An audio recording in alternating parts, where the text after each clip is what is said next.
Hola, ¿qué tal? Nuevamente les saludo con gran gusto y con entusiasmo, con unas ganas de seguir aprendiendo de la palabra de nuestro Dios. Y en esta ocasión vamos a hablar acerca de la ley, acerca de lineamientos o principios morales que es preciso que debamos de seguir, y que vamos a ilustrarlo con algunos principios que han salido de la ciencia ficción. En este caso son las tres leyes de la robótica. Estas leyes de la robótica surgen en el mundo de la fantasía, de la imaginación de un escritor llamado Isaac Asimov, en donde tuvo la idea de estas leyes, de la robótica, a raíz de una situación que se da en el ser humano, se le conoce como el complejo de Frankenstein. El complejo de Frankenstein quiere decir que es un temor que el ser humano desarrollaría frente a unas máquinas que hipotéticamente podrían rebelarse, alzarse contra sus creadores. Entonces la complejidad reside en que el robot pueda distinguir cuáles son las situaciones que abarcan esas leyes de la robótica. O sea, el complejo de Frankenstein básicamente lo que es basado también en el libro de Frankenstein, en donde el monstruo se rebela contra su creador. Entonces, en el mundo de la fantasía de los robots, de igual manera podría suceder lo mismo. Estamos hablando de un temor que desarrollaría el hombre a raíz o a consecuencia de ver cómo los avances tecnológicos van siendo cada vez mejores, cada vez la tecnología va siendo más apta. Eso de la inteligencia artificial, de las capacidades de los robots, están superando incluso las funciones, algunas de las funciones del propio ser humano. Entonces el ser humano desarrollaría un temor de una rebelión, y esto pues ha sido ilustrado en innumerables películas en las cuales se presenta a un grupo de robots inteligentes que se rebelan contra el hombre y procuran su extinción. Entonces lo que hace este autor es proponer estas leyes de la robótica, que en lo que él llama el cerebro positrónico son implantadas, son incrustadas en cada uno de los robots, para que no se dé precisamente esa rebelión de las máquinas contra el ser humano, que en este caso es el creador de esa tecnología. Entonces estas leyes abarcan ciertos puntos, y son tres leyes, las tres leyes de la robótica. El número 1 dice: un robot no debe dañar a un ser humano, o por su inacción dejar que un ser humano sufra daño. O sea, siempre enmarcado en salvaguardar la integridad física del ser humano. Número 2: un robot debe obedecer las órdenes que le son dadas por un ser humano, excepto si estas órdenes entran en conflicto con la primera ley. Y luego entonces la 3 dice: un robot debe proteger su propia existencia hasta donde esta protección no entre en conflicto con la primera o la segunda ley. Entonces este autor, con estas tres simples leyes, trató de proteger al creador, esto es al ser humano, de protegerlo, de no permitir que la tecnología, que los robots en este caso pudieran rebelarse, sino que implantadas estas tres leyes de la robótica en su cerebro, iban a impedir que existiera esa rebelión. Y dentro de este marco de protección, pues obviamente haciendo alusión a una obediencia fiel de los robots hacia el creador, en este caso el ser humano, y también una protección a sí mismos, siempre y cuando esa protección no estuviera en conflicto con la integridad física del ser humano o la obediencia. Entonces, estas leyes son los principios, representan el código moral de esta tecnología, de estos robots. Entonces, siempre un robot va a actuar bajo estos imperativos de estas tres leyes. No va a violarlas nunca va a violar estas leyes. Siempre va a procurar salvaguardar la integridad física de un ser humano, siempre va a obedecerlo, y siempre también va a protegerse a sí mismo, cuidando siempre no dañar a nadie más. En la ciencia ficción obviamente ocurren sucesos que provocan que los robots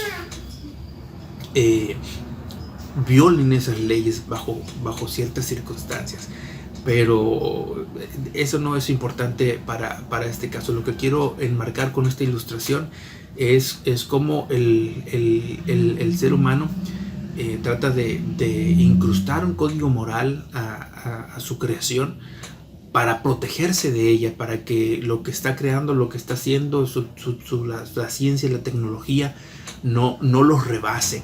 Entonces este código moral está diseñado con ese propósito de que no ser sobrepasado de su propia creación, y que lo que están creando a la larga pueda convertirse en una amenaza para la vida del hombre. Estas tres leyes, cuando tuve oportunidad de leerla en diferentes historias escritas por este autor, y verlas también reflejadas en algunas películas, me llevaron a reflexionar sobre la ley de Dios, y cómo el hombre la percibe, y cómo también el creyente la percibe. Si bien se habla mucho, y hay películas también expuestas acerca, por ejemplo, de los 10 mandamientos, de diferentes pasajes de la Biblia, y tratan de ilustrar de cierta manera cómo es el actuar de Dios, qué es lo que Dios quiere, qué es lo que Dios propone para el hombre. Pero en este código moral, si podemos llamarlo de esa manera, de Dios, lo que Dios está tratando de hacer con los 10 mandamientos, con todos los lineamientos que se pueden ver en su palabra, no es por un temor que tenga de su creación, ni mucho menos. Es imposible que Dios pueda sentir algún tipo de temor, algo que de alguna manera poder dañar a Dios. Es impensable y es imposible, ¿no? Lo que sucede en este caso es que todos los lineamientos, todo lo que aprendemos de la palabra de Dios, es precisamente para protección de nosotros mismos, para hacer las cosas de la manera más correcta y precisa, para obtener los beneficios que Dios puso de antemano para que anduviésemos en ellas.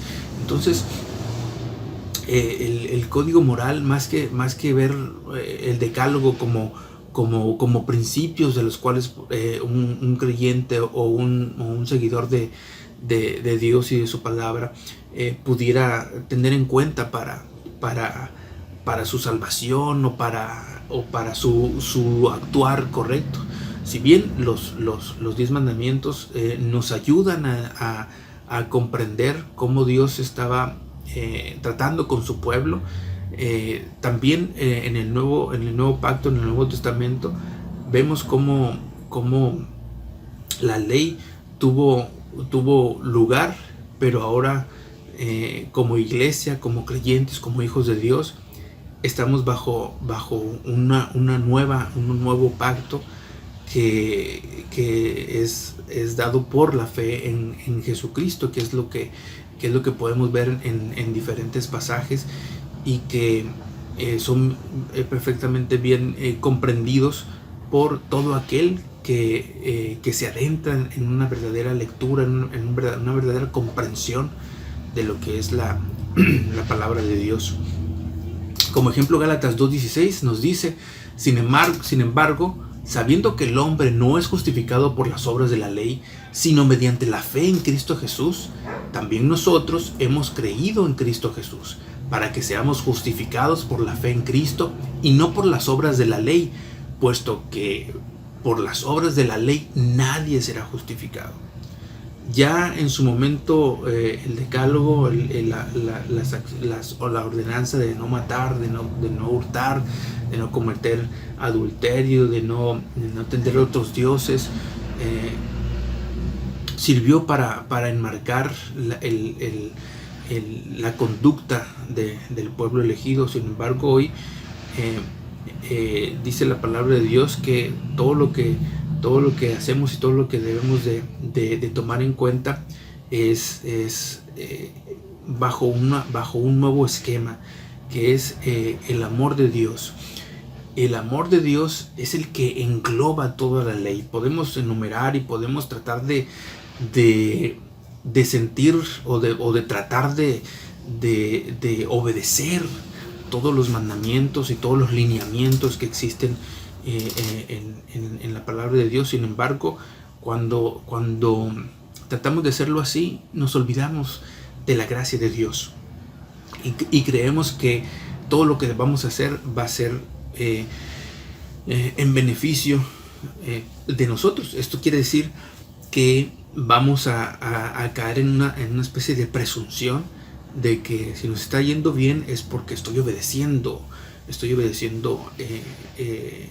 ciertos lineamientos de Dios. Esto es el decálogo o algunos otros pasajes que hablen de cosas que debemos hacer o que debemos de no hacer. Entonces perdemos realmente el sentido de lo que Dios nos dice en su palabra. Por lo tanto, en esta configuración de la ciencia ficción de la cual nos habló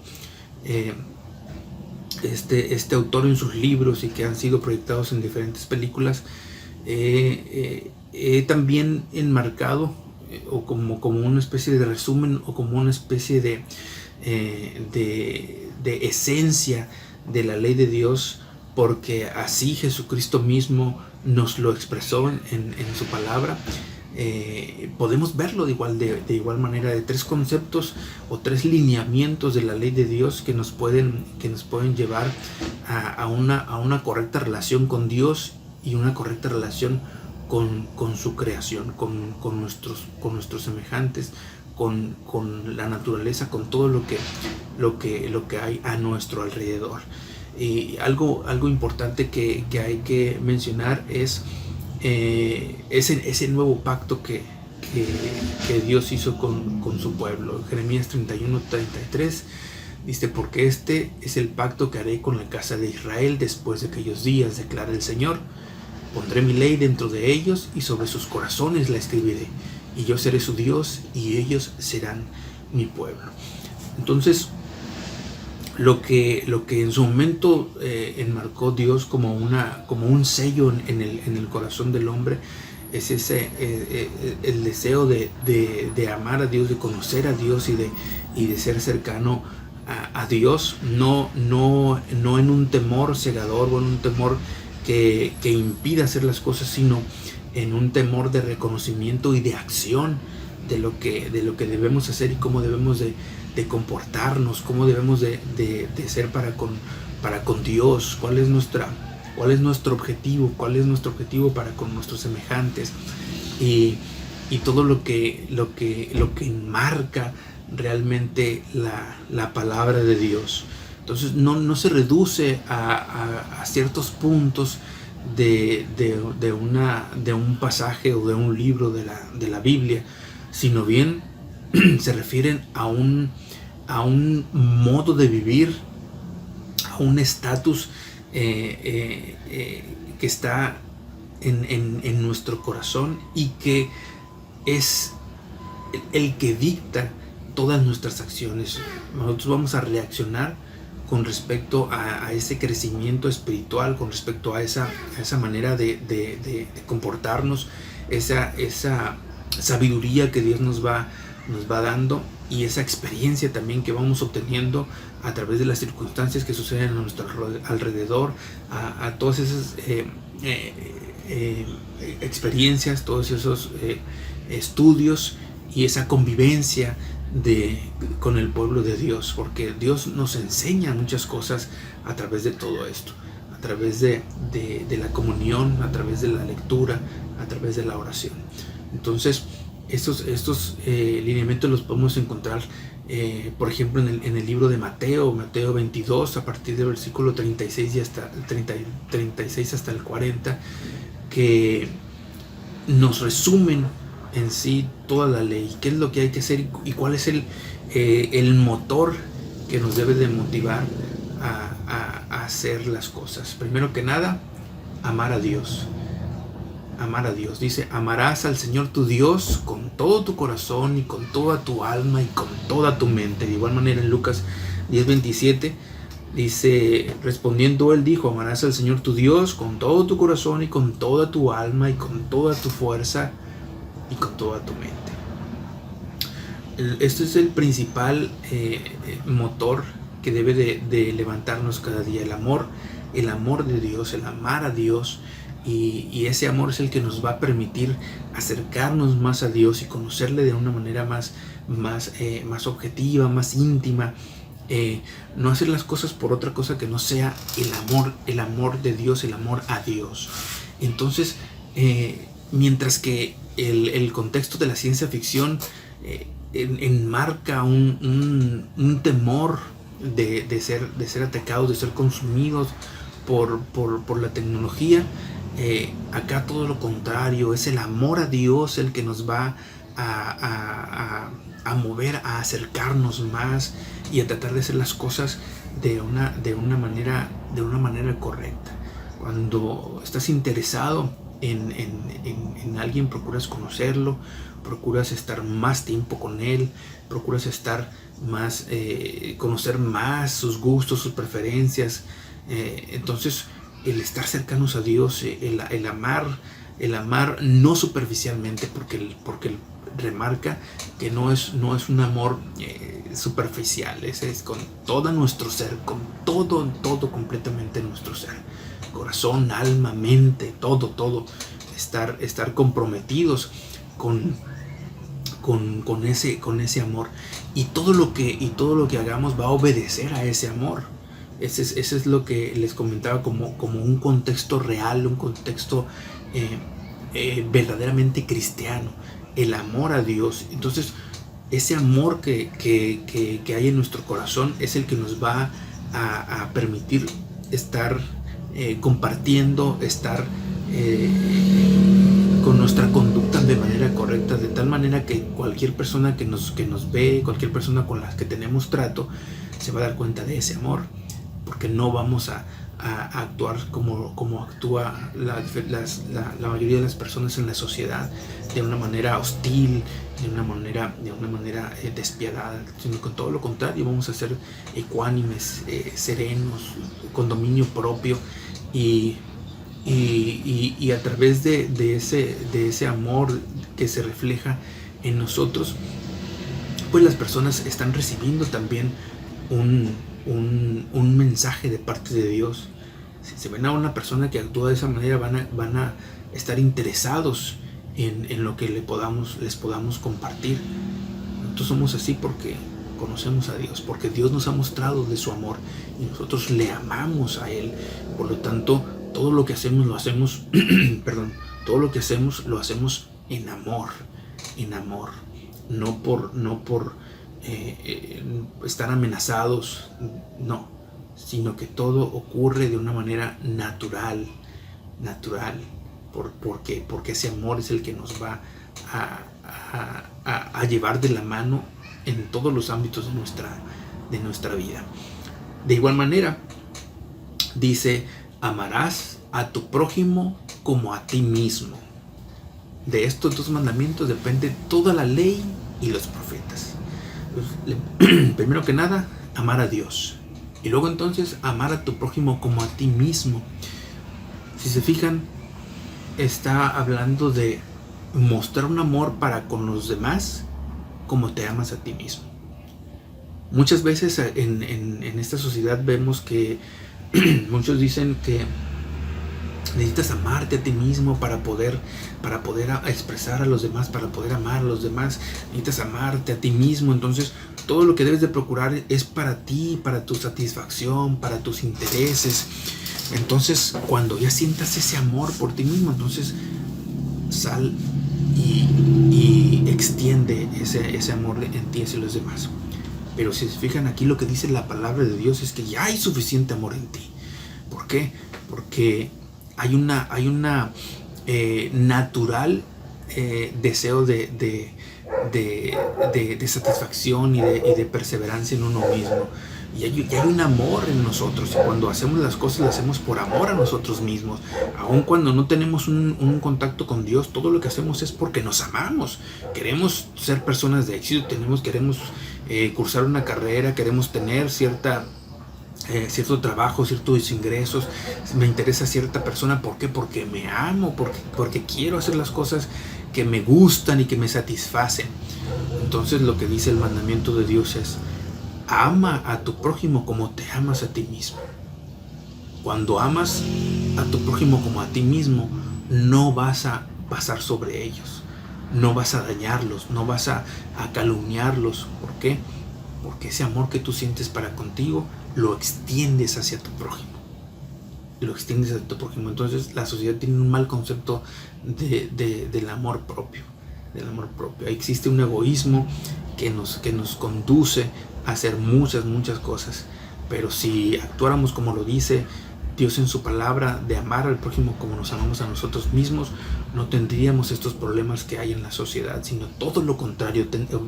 Estaríamos en un mundo total y completamente distinto de lo que se refleja ahora. ¿Por qué? Porque todos estamos queriendo captar todas las cosas para nosotros, solamente para mí, y tú no me importas, tú que estás de lado, tú que estás allá, no me importa, siempre que yo tenga todo lo que yo quiero, y no me importa si voy a pasar por encima de quien sea.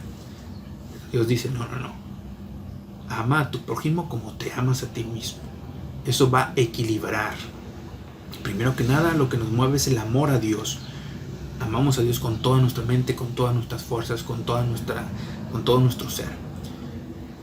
Luego entonces, ese amor que tenemos, esa cercanía que tenemos con Dios, y ese amor que ya sentimos, ese amor que ya tenemos, vamos a amar a nuestro prójimo como nosotros mismos. Y somos unas personas que tratamos de hacer las cosas para obtener un beneficio, una satisfacción. Entonces ya está en nosotros. No necesitamos tomar cursos o leer libros de autoayuda y de que para que te sientas mejor, y ya hay un sentido innato en nosotros de amor propio. Y algo importante que dice en Romanos 13:9, dice: porque esto, no cometerás adulterio, no matarás, no hurtarás, no codiciarás, y cualquier otro mandamiento, en estas palabras se resumen: amarás a tu prójimo como a ti mismo. El estar obedeciendo a Dios, estar amando a Dios y obedecerlo en este mandato de amar a nuestro prójimo, en eso se resume toda la ley de Dios. Toda la ley de Dios se resume en amar a Dios, amar a nuestro prójimo. Imagínense un mundo que se rija por el amor de Dios, no por el amor al dinero, no por el amor al poder, al cualquier sentimiento egoísta, sino que sea un amor puro hacia Dios, una obediencia, un carácter que se refleje la imagen de Jesús en todo el actuar de todo ser humano. Imagínense, seríamos una especie como Dios lo quería al principio de la creación, antes de la desobediencia del hombre. Pero pasaron cosas que nos tienen en esta situación. Sin embargo, Jesucristo claramente nos enseña el camino hacia esa reconciliación con Dios, en la cual podemos estar enmarcados bajo estos preceptos de amor que nos hacen transformarnos de las personas egoístas que éramos con anterioridad, y ahora ser unas nuevas criaturas llenas de amor, llenas de sabiduría, y sobre todo con una vida eterna que nos hace reflejar ese amor a nuestro prójimo y a Dios y a la creación. Y finalmente, en Deuteronomio 6, de 5 al 9, habla acerca de la importancia de tener un verdadero tiempo con Dios y con su palabra. Dice: y estas palabras que yo te mando hoy estarán sobre tu corazón. Hablando de guardar los mandamientos de Dios, de tener un contacto con la palabra de Dios de manera cotidiana, porque somos expertos en que se nos olviden las cosas, porque somos expertos en olvidarnos de lo aprendido y empezar a cometer errores. Entonces el tercer precepto, que es el guardar los mandamientos de Dios, guardarlos en nuestro corazón, esto es atesorarlos, entenderlos y aplicarlos en nuestra vida, y compartirlo con los nuestros y con toda persona con la cual tenemos contacto. Evangelizar, mostrar el evangelio, hablar el evangelio y ser portadores del evangelio de Jesús. En Juan 14:21 dice: el que tiene mis mandamientos y los guarda, ese es el que me ama. Ahí nuevamente el amor, ese es el motor, el amor. El que tiene mis mandamientos y los guarda, ese es el que me ama. Y el que me ama será amado por mi Padre, y yo le amaré y me manifestaré a él.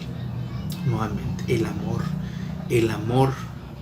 de Dios, el amor a Dios, el amor al prójimo, y el estar atentos que todo lo que esté en nuestra mente y en nuestro corazón sea los preceptos de Dios, los mandamientos de Dios, la palabra de Dios, que todo lo que hagamos esté enmarcado en esa sabiduría que Dios nos está dando, en esa sabiduría que Dios está impartiendo en nuestra vida, en nuestra mente y en nuestro corazón.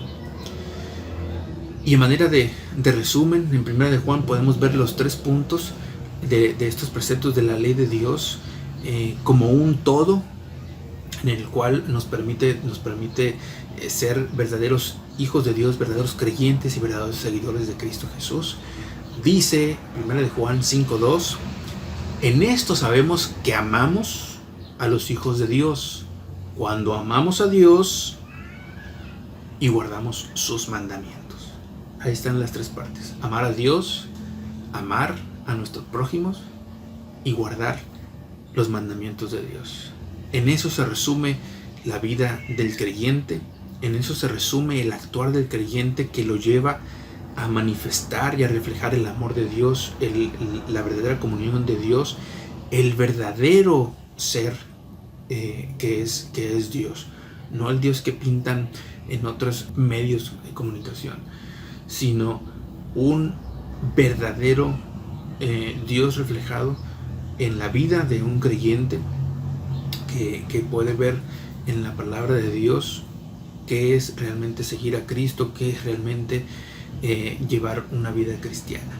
En resumida, en un solo versículo podemos ver toda la importancia del amor de Dios y todo lo que implica en su creación, de cómo fue diseñado desde el principio.